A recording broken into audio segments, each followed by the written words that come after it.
Good morning, sixth graders. I hope everybody is doing great today. I'm going to go through today's slideshow pretty quickly because you can always come back to this video or the slide deck and read more carefully what you want. But today in class, we are pretty much all going to be together the whole time. So that's that. All right, so let's go ahead and get started. Announcements are here. Canned food drive is still going on. Today is Anna's birthday of our class. Woot, woot. Okay, we have the book fair going on today. And as for the whole month of October, the IB trait of the month is open-minded. So today in social studies, remember we're flip-flopping social studies because we're going to spend that time together doing it first. So if you are watching this video right now, you will need to watch it for language arts. So hopefully you are, but you can fast forward kind of through all the social studies stuff. All right, so there's the slides we looked at yesterday. Here are our teams. You can also look at this in the slide deck if you need to read about anything. And today we are going to be starting with our teams. We're going to be rotating the jobs. So whatever job you have, it will be different tomorrow. Okay, so again, your assignment in groups of 4 or 5, you're going to be investigating the death of King Tut. Each member will be responsible for a specific role within their group. You will rotate roles each time you meet. Each group member is responsible for completing their slides for each day. So everyone does their own slides, but you work together to complete them. Each day you will be given a new piece of evidence to examine with your team. And at the end of your investigation, each group member will write an official briefing report with their theory about what happened to the young pharaoh. Okay, so these are the job descriptions. Okay, and I'm going to go over these in class today. If you are not in class, then you can read them right here. So you're going to go into Otis and open up the CSI.King Tut. And if you were absent and you're watching this because you were not in class, then you have to do this on your own, and hopefully you'll be with us tomorrow to do the next part. Once you get your group assignment, you will be put into a breakout room with your team. The discussion director will remind each team member of their role. So that's a discussion, one of the parts of the job of the discussion director. And once roles are established, you'll be working on slide number 4 today. And remember, do not submit your project until you're done with everything. Okay, we're going to do 1 slide per day, but do not submit till you're done with them all. Okay, so that's it for social studies. And again, we did all of this in class as a class together. So we're going to move on to language arts now, where everybody will be watching the video. Okay, so today's book talk is on the Maze Runner, different cover than the one I have right here. So this is a really interesting book. It's science fiction. It's dystopian, so it's set in the future. If you like the Hunger Games, this is another exciting book that you might like. So it's kind of a mystery too. And one day this kid wakes up in a crate. He has no idea who he is. He can only remember his name. That's all he can remember from his past life. He wakes up in a crate and he's in this place where there's all these other boys and only boys. And a lot of the boys, most of them have been there for a long time. They're surrounded by this maze. Okay, this stone maze that's all around them. And every night when they go to bed, the walls close so they can't get out. And they know that there's a lot of like really scary, crazy things out there. But they're trying to figure out a way out of this place. It's called the Glade. So anyway, it's just about the survival of that and what happens. It's exciting. It's a great book.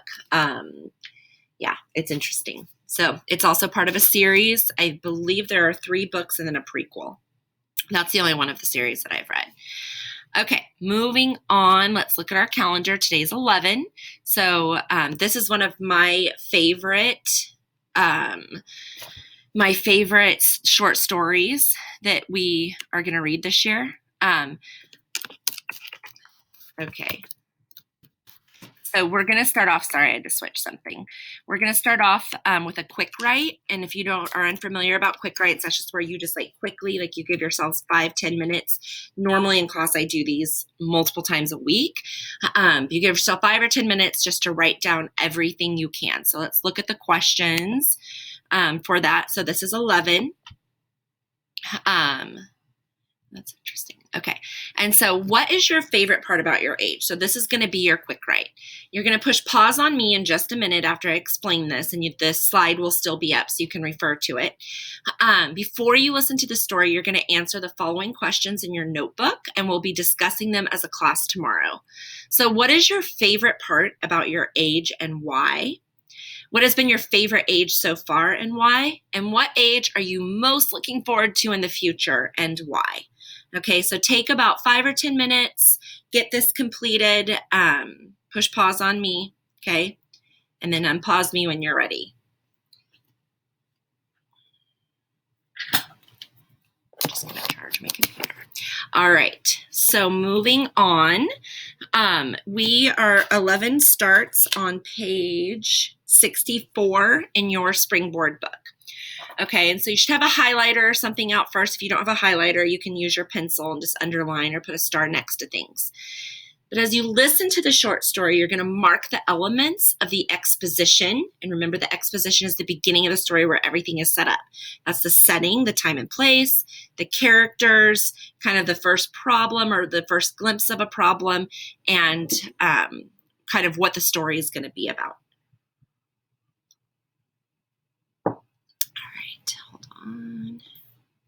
Okay, so again, page 64. Again, I love this story. Even though I am far from 11, I thought it was super relatable, and I think that you guys are going to be able to relate too. All right, so short story 11.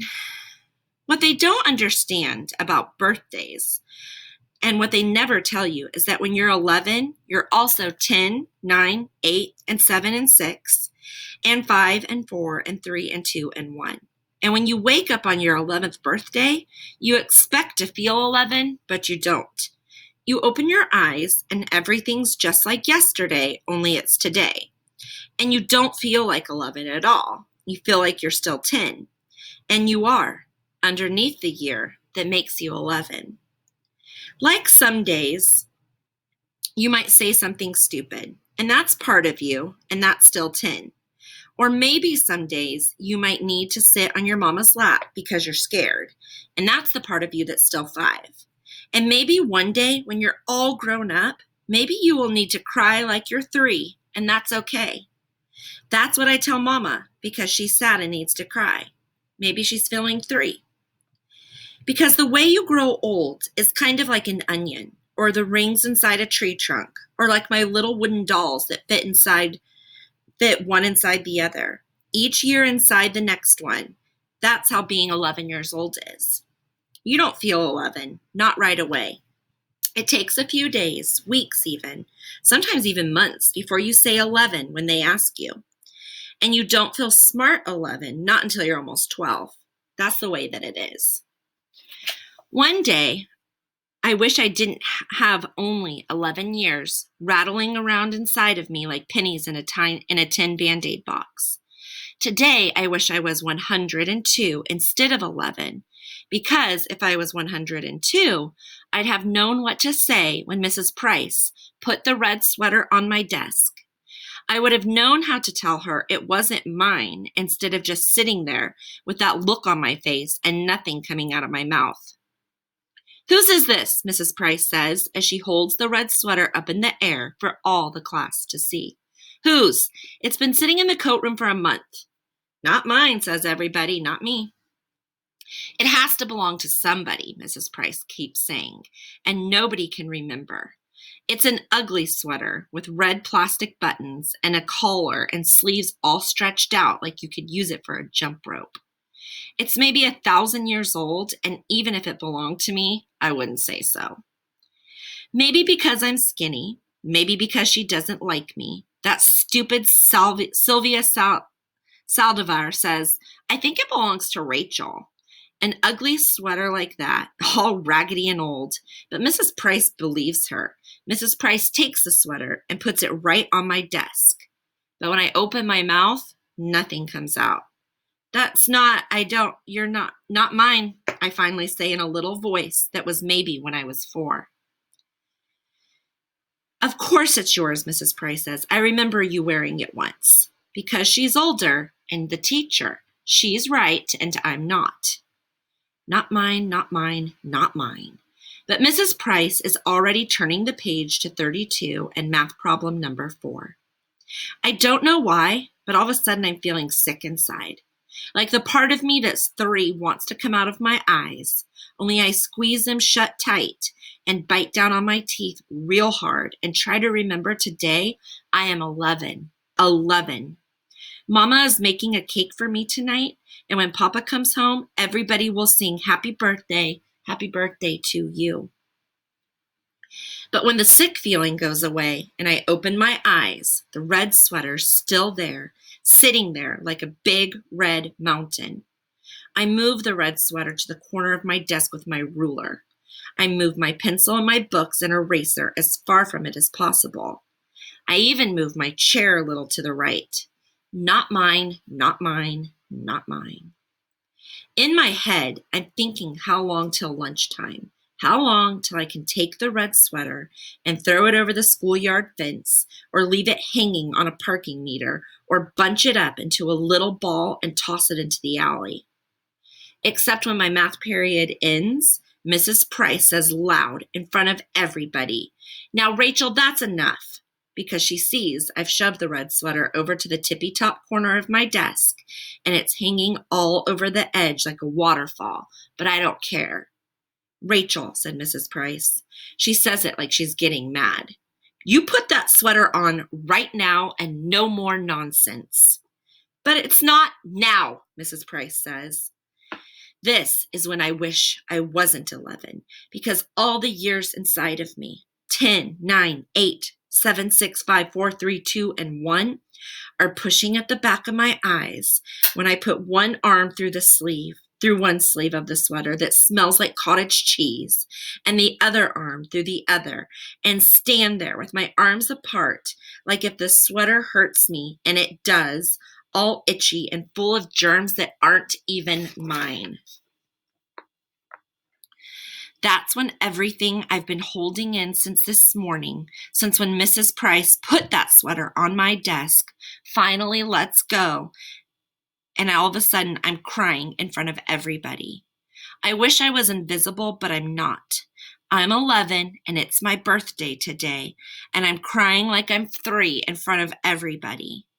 I put my head down on the desk and bury my face in my stupid clown sweater arms.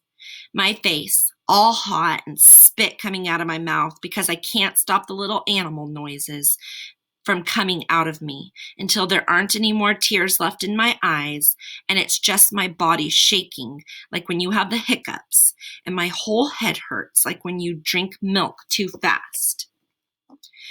But the worst part is right before the bell rings, that stupid Phyllis Lopez, who is even dumber than Sylvia Saldivar, says she remembers the red sweater is hers. I take it off right away and give it to her. Only Mrs. Price pretends like everything's okay. Today, I'm 11. There's a cake Mama's making for tonight, and when Papa comes home from work, we'll eat it. There'll be candles and presents, and everybody will sing happy birthday to you, Rachel, only it's too late. I'm 11 today. I'm 11, 10, 9, 8, 7, 6, 5, 4, 3, 2, and 1. But I wish I was 102. I wish I was anything but 11, because I want today to be far away already. Far away like a runaway balloon. Like a tiny O in the sky, so tiny, tiny, you have to close your eyes to see it.